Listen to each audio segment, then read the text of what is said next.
My day starts just like yours.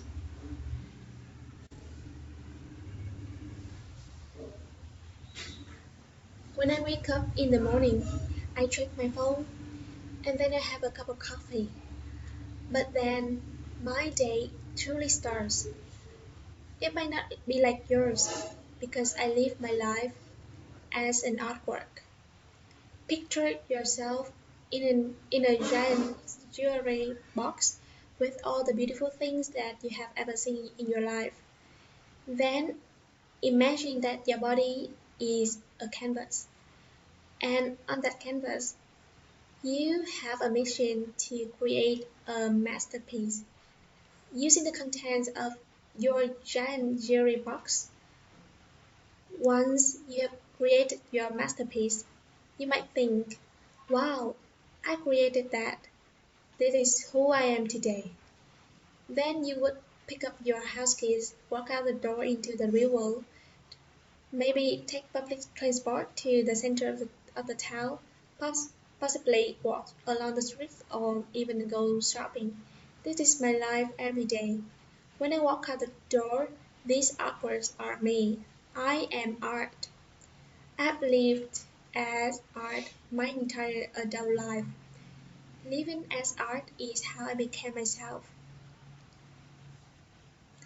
I was brought up in a small village called Filongley in England, and it was last mentioned in the Domesday Book. That's the mentality.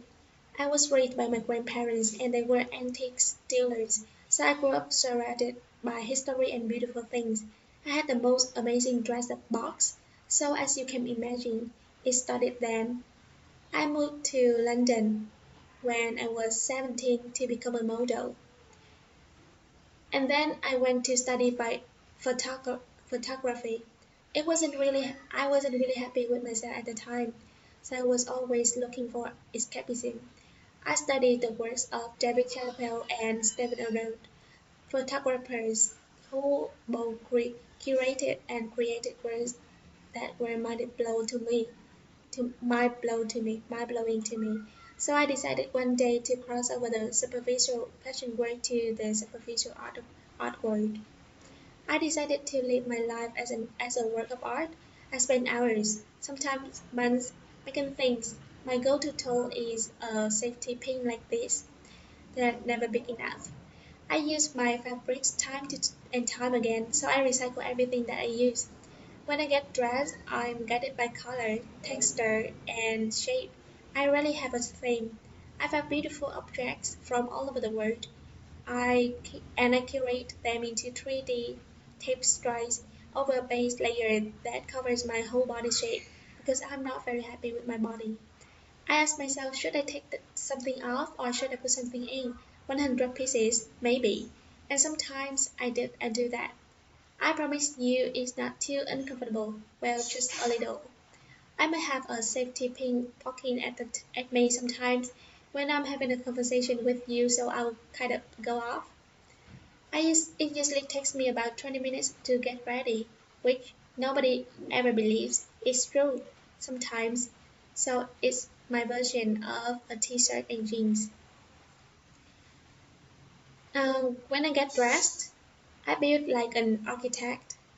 I carefully play things till I feel them belong. Then I get a lot of my ideas from lucid dreaming. I actually go to sleep to come up with my ideas and have taught myself to wake up to write them down. I wear things till they fall apart and then I gave them a new life. The, the gold outfit, for example, it was the outfit that I wore to the Houses of Parliament in London. It's made of armor, springs, and broken jewelry. I was the first person to wear more to Parliament since only Cromwell banned it in the 17th century. Things don't need to be expensive to be beautiful. Try making outfits out of bin liners or trash you found on you found out on the streets. You never know they may end up on the pages of Voyage. It's over 6,000 pieces in my collection, ranging from 2,000-year-old Roman rings to ancient Buddhist artifacts. I believe in sharing what I do and what I have with others.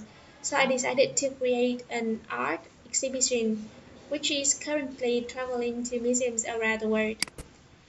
It contains an army of me, life-size sculptures, as you can see behind me. They are here, they are my life really. They're kind of like 3D strides of my existence as living as art. They contain plastic crystals mixed with diamonds, beer cans, and royal silks in all in one look.